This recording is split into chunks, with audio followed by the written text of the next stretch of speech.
Well, hello again, everyone. For those of you that have watched my last video, we talked about how this base was built on poles and how the zombies tend to go right around them.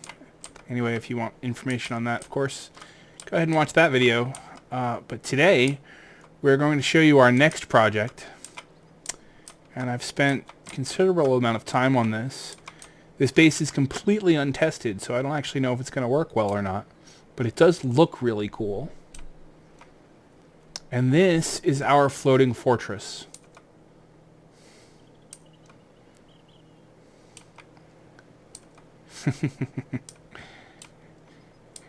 This is a complete levitation base. Aside from that ramp, there is nothing touching the ground. This is built using entirely plates for all of the foundation, and then you reverse the plates so that they balance on each other. Since a plate structurally takes up an entire block, you get the same strength with just a thin little plate as you would an entire block or even a pole. So I tried to make everything float, including the lights around the outside. I seem to have a few zombies that are starting to zero in on me. Like I said, I have not actually tested fighting at this base. I've been using my original base for all of my building and storage and combat needs, while I run down here and add on to this as often as I can.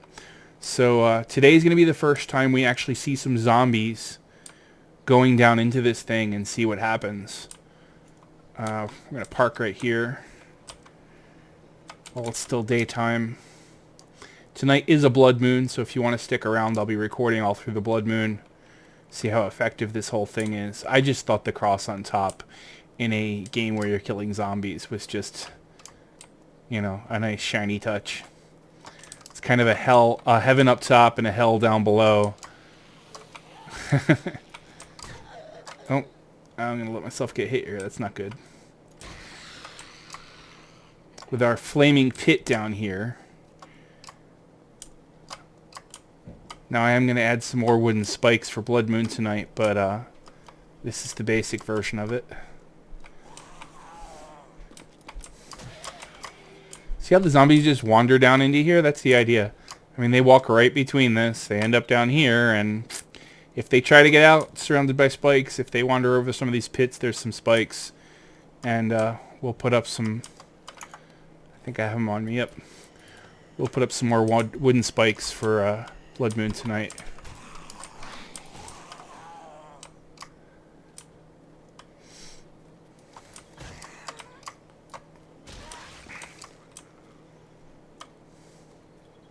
But as you can see, this is complete levitation all the way around.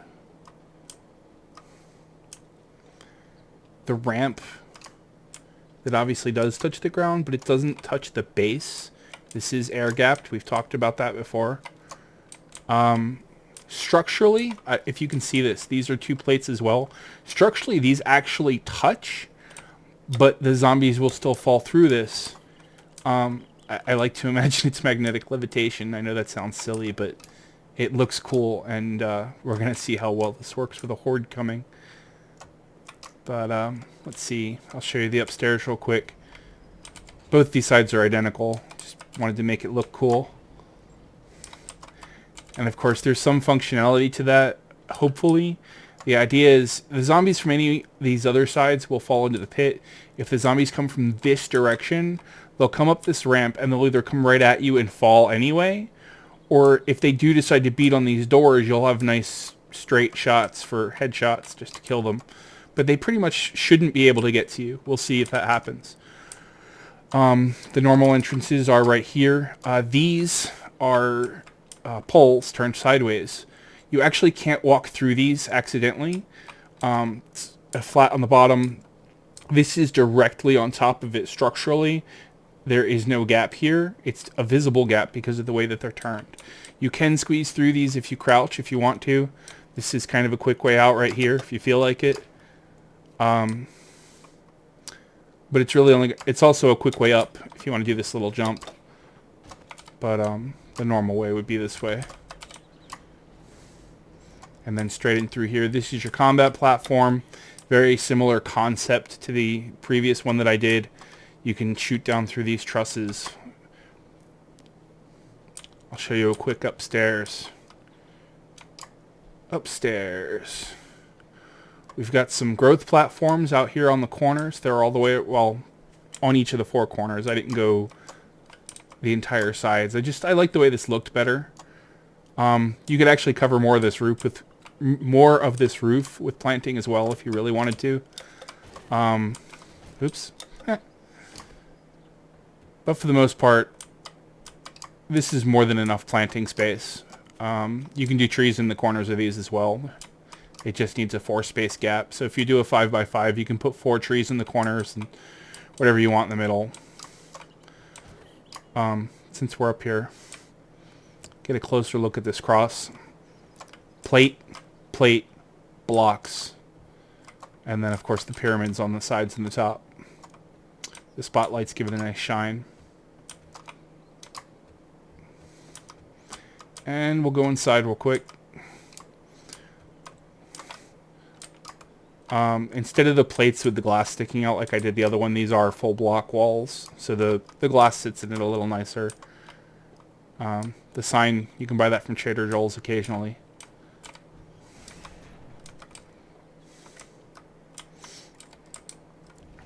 In-wall storage, bed. This is just stuff you can craft yourself for looks. You run out of other things to do. The stools you can buy from Trader Joel's. Let's see. Storage is over here. And then, of course, the forges and everything. Again, it's a very similar concept to how the other is done. I haven't actually used this one, like I said. But, in fact, let's turn these on. We're just going to burn some wood. I haven't even stocked these up.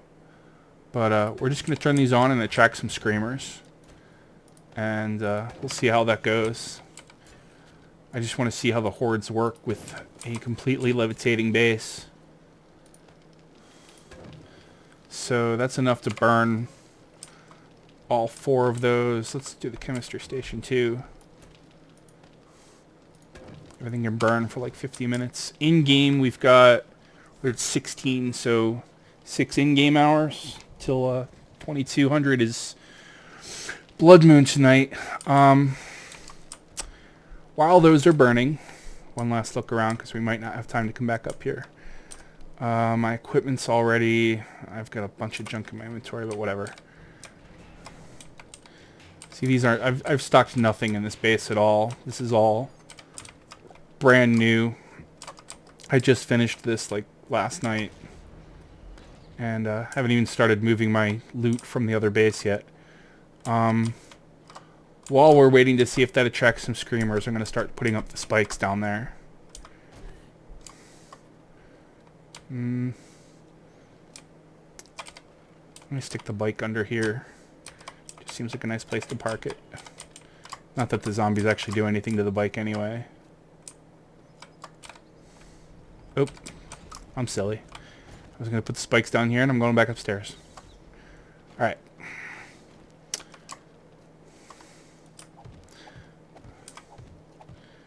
I do wonder how long it's going to be before we see some screamers. We've got, what, 5 things up there going?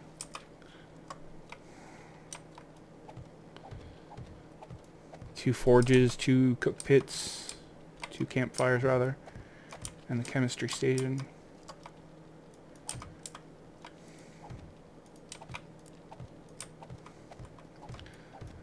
I don't think I made enough of these spikes to cover the entire bottom, but just splatter as many as I can down here in the middle. Do you have any more wood on me? Nope. And I can run back to the other base and get some, but...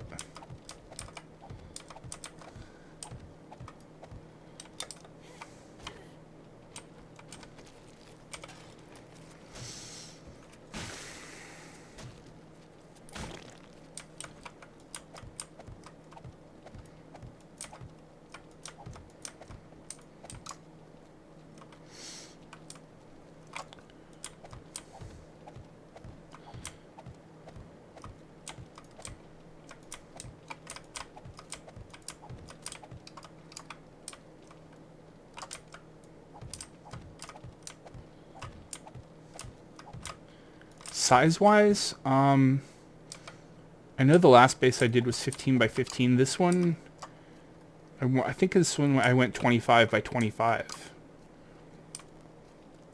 So, yeah. I basically went with what looked good to me.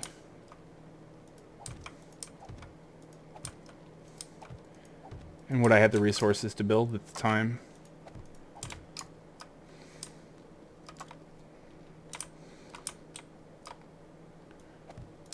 I hear some zombies coming in here. Really expecting some screamers to show up with that much heat being generated.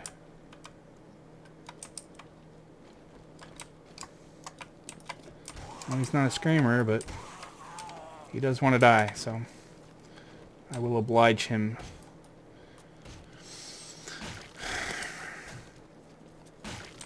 Zombies, they're re-deadening.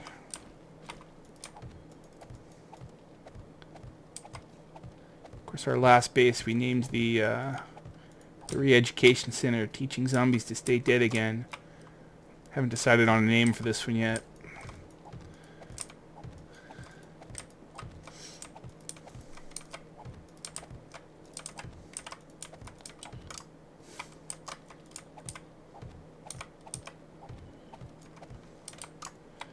This is definitely one of the largest I've ever attempted. Possibly the most interesting, as far as I'm concerned, with the floating mechanics. Which, even from our little small-scale testing that we've just had those last few zombies in here, seems to be functional. I actually dug out the pit last. That's why I say this hasn't really been tested.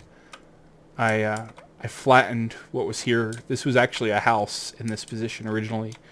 When I started on this map, this was the house I started in by this lake. Trader Joel's is over there. And this house came with a forge. So this was my original house, was just sitting here. I used that forge to build the base. You can see my other base up there. And then I reversed the process. I flattened this house, and I used that base to fund and build this one. But I flattened the ground above it. I did all the floating. I built the upper system, and then took down all the scaffolding and dug out this pit underneath it, while leaving, of course, the floating supports to keep it in the air. So this looks like a pretty good amount of spikes to me. Let's just put a few more down, go all the way around it.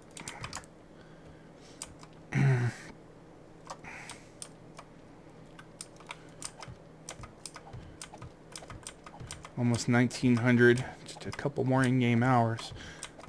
Again, very surprising to me that there's no screamers yet. I wonder if it's too high up in the air. The forge in this one is higher up than our previous base that used to attract screamers really well.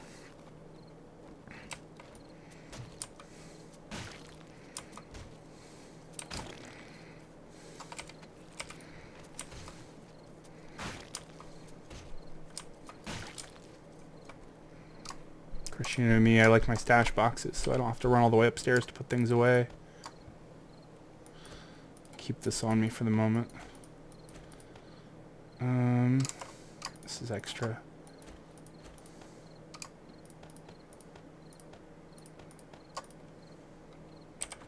Food and water. A little low on food.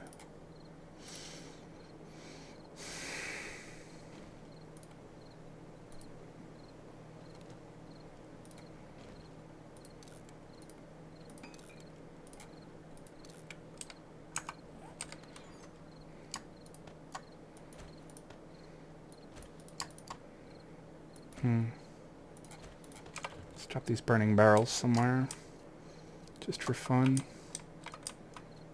Put them here.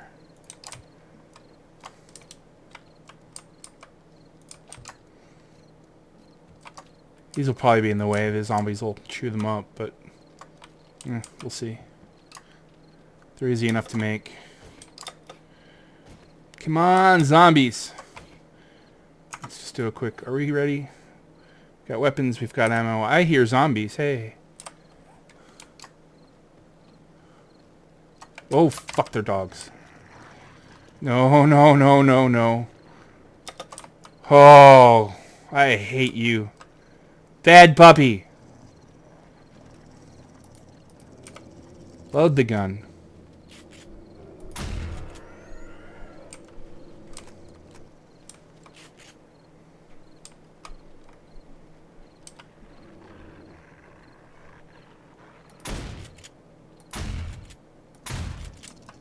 Really?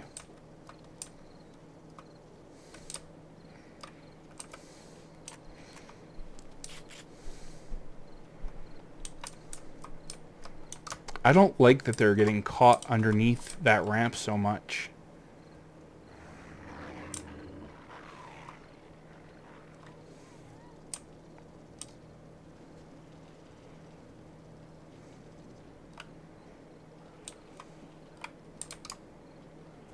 So the reason you can't see through this part, these plates, this is a 3 wide. It's a 3 wide plate all the way around for the hovering mechanic. It probably doesn't need to be, especially if you're making this a smaller version. You could get away with 1. I went with 3. I liked the extra support. I have stuff hanging off the sides. So I just wanted something really, really strong all the way around. Plus, I figure you're going to spend most of the time fighting in the middle. So, you know, I'm out here going, hey, I can't see through this. It doesn't matter. I shouldn't be over there anyway. It's my own silliness. And there's the screamers we were expecting from the fire starting to show up. She's going to start attracting some zombies. And, of course, Blood Moon is 2 game hours away.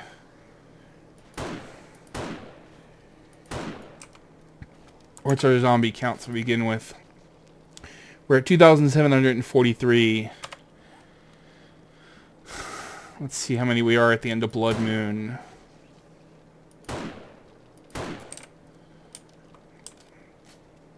I mean, so far, as a first run, this pit's working.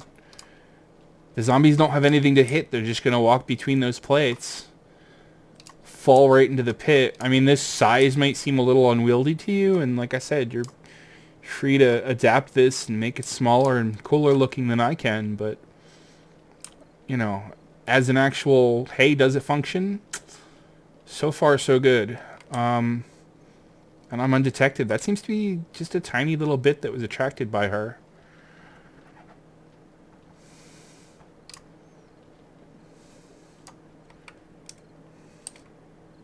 But see, you can't walk off this unless you really, really try. You gotta crouch. So, this is my new railing. There's some bars on the corner just for fun. But for the most part, you don't really even need to be out on the edges. Unless they're getting caught on these doors, you should be able to stay mostly towards the middle and attract them to walk into the spikes.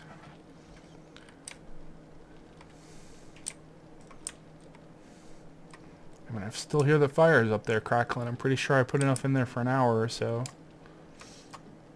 Come on, zombies.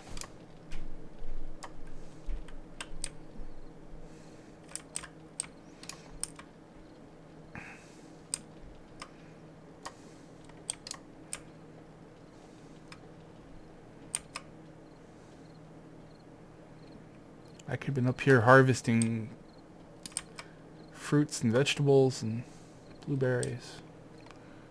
I obviously had plenty of time that I wasn't expecting to have.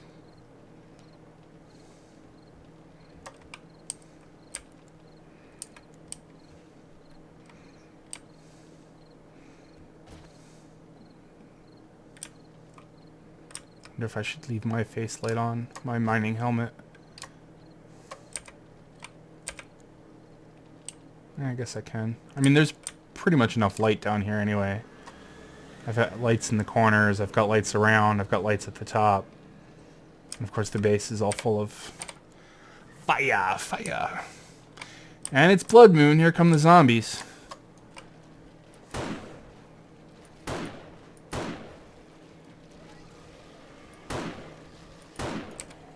I hear a cop.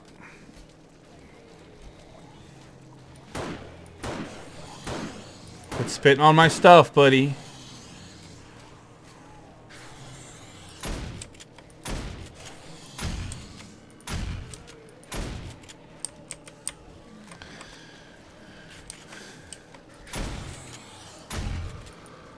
I expect this to work just as well, if not better, than the stilt poles. Which of course means you shooting your own ground is going to do some damage.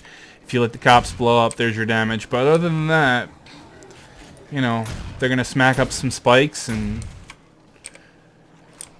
not really be any risk to you.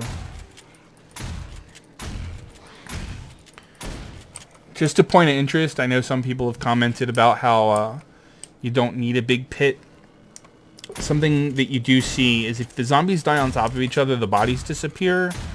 So if you have the resources to go larger, you may as well. And the reason is the larger your kill pit, you can spread them out and have a wider field of zombies to loot when you're done. I mean, if you've only got a little 3x3 pit and you kill 50 zombies, you might have 9 corpses left because that's the only space available on those spikes is 9 spots. But if you fill up one set of spikes and then you come over here and you fill up another set of spikes, you're going to have all of those bodies to loot. So as you can see, this corner is starting to get filled with bodies. I want to pull them away. Get a few more bodies to loot in the morning.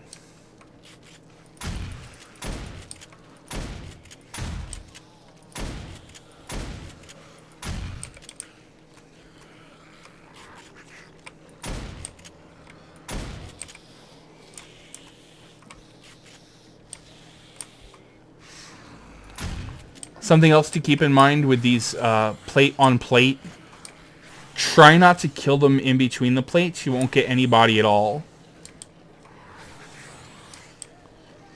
Because the game won't know where to drop it.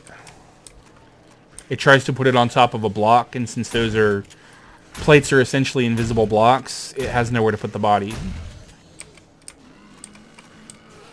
So just something to keep in mind. If you're the kind of person that wants to sit here and try and kill them out here on this edge, you're not going to get corpses out of it. It's easy enough to pull them into the middle, so not really an issue. Just something to keep, you know, something to be aware of.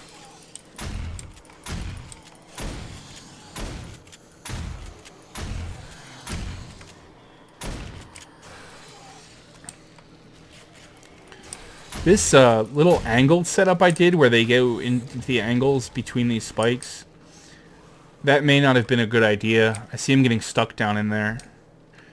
And then they swing at the ramps, so it's kind of giving them somewhere to hit. But, like I said, this is an experiment even for me. This is my first time with this precise design, so, you know, some of my decisions weren't just for effectiveness, some of them were for looks, and the angled pit around the edge was definitely a decision for looks. If I can maintain it, I'll probably keep it just because I like it, but if you want a little less maintenance, you'll probably want a flat area between these two instead of the angle joints that I created. It's all about what works for you.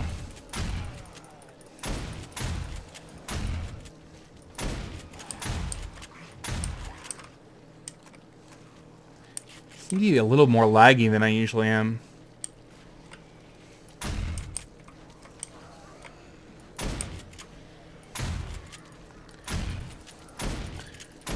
And I don't know if it's just because of the sheer size of how much is going on down there that I'm actually hitting close to the limit of whether the game will run smoothly at these settings at this size, or I did have somebody watching me earlier on stream, and I don't know if they still are. Which is fine if they are, it's cool.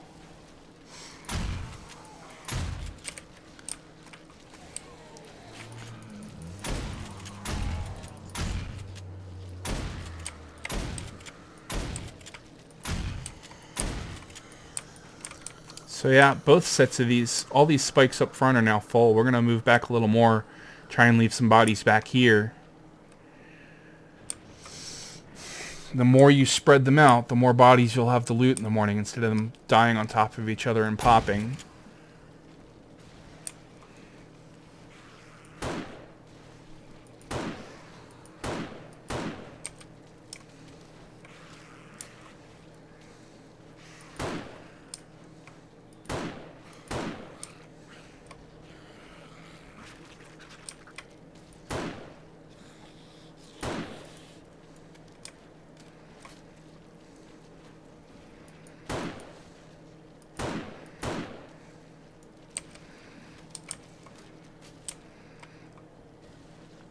We are 3 hours in, so 3 hours to go. Yeah, we're about halfway through the night now for Blood Moon.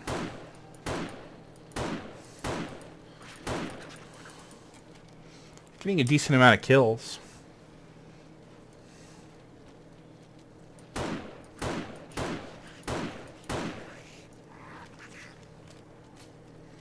Where are we at so far?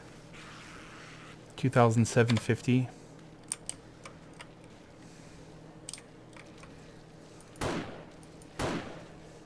Of course, I don't think that counts your zombies killed by traps.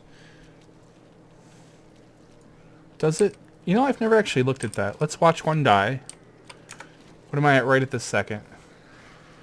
2,752. And I'm not firing again. Let's see if any die. Let's watch some die. Is he almost dead?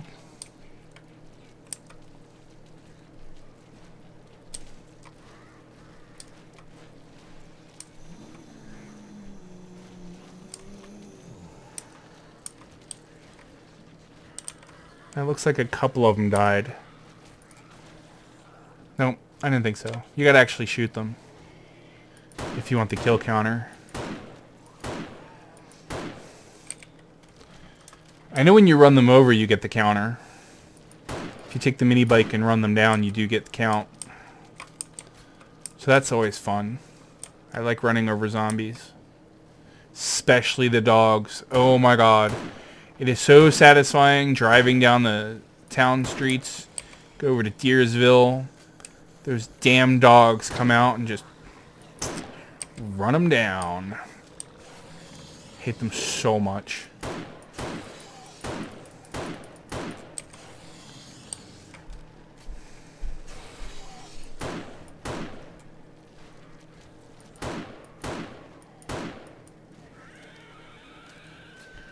Spider's screaming. Where is he?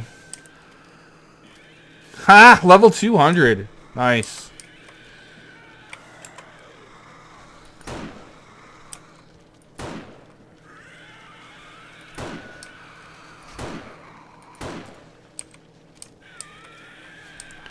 Not a fan of the spider scream. So he needs to die as soon as we can get him.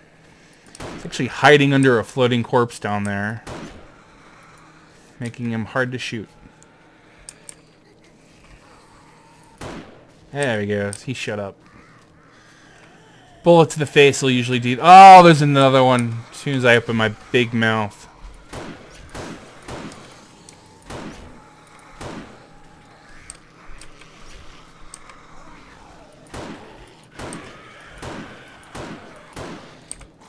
There we go.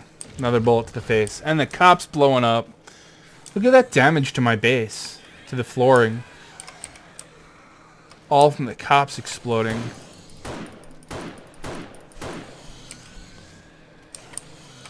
Gonna be making a lot of concrete. Not that I already don't make a lot of concrete. That's kind of a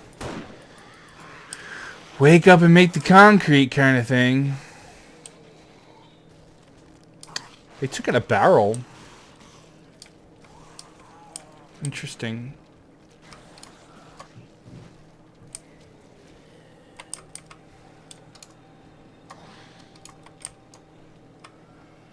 Just watching the type of destruction they do.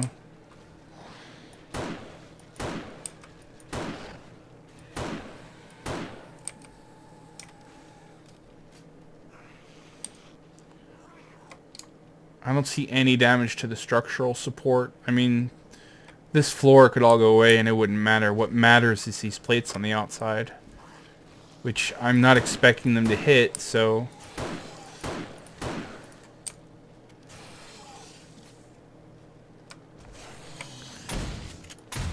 So far, this is a pretty good proof of concept.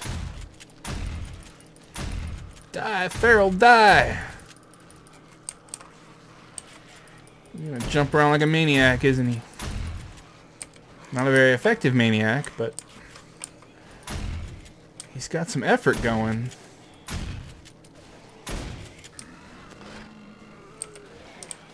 I hear cops.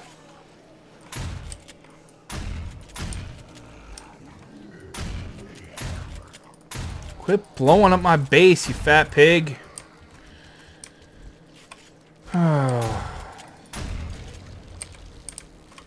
He went boom. I really don't kill them fast enough most of the time.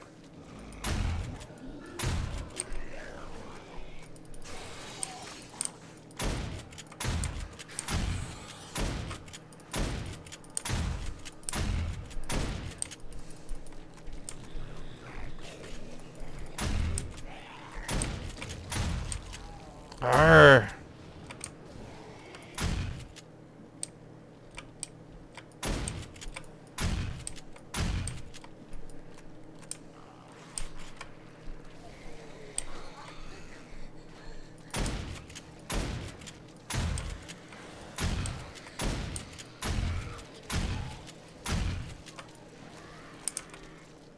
Hello, nurse. Goodbye, nurse. Oh, did you see that? There's a rocket launcher down there. It's probably going to evaporate by morning.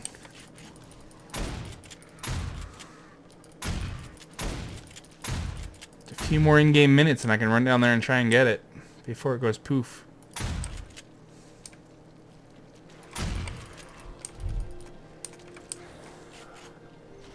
Where is it? It's right there. So come in this way and... Don't worry about this feral, but...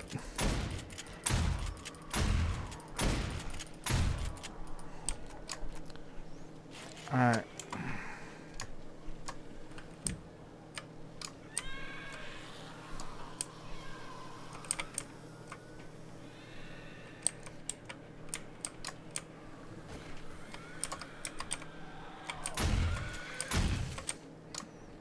I'll need to shush.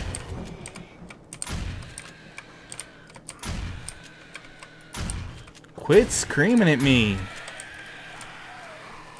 Oy. There, I guess. And no, there's still more of them out there. I still want to try and go get that rocket launcher though. Looks like it's gone. Aw, man. That's a shame. Even if you don't use them, those rocket launchers sell for several thousand. The heat is still going to attract some screamers. I hear one already. There she is. So Blood Moon's over, but we've still got incoming. Look at this brigade of nurses. There's 3 of them all at once. Oh.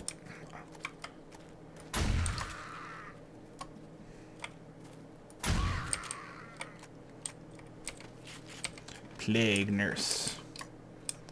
Well, there you go. That is the levitating fortress during a blood moon. And seems to be pretty effective. So not much more to say. I hope you enjoyed it. I hope you incorporate some of these into your own much better designs than my silly little attempts. But I'm gonna stop this recording here and then clean up this mess. Actually, I'm gonna give it just a couple more minutes. Let me do one quick run around. We do have a little bit of damage here. This is part of the support structure, but we know a cop exploded here, so I'm gonna gamble that this is part of the cop's explosion. This will not come down, and I knocked out a couple of these myself just to test it, unless you take out pretty much half of them. Like, it's supportive all the way across.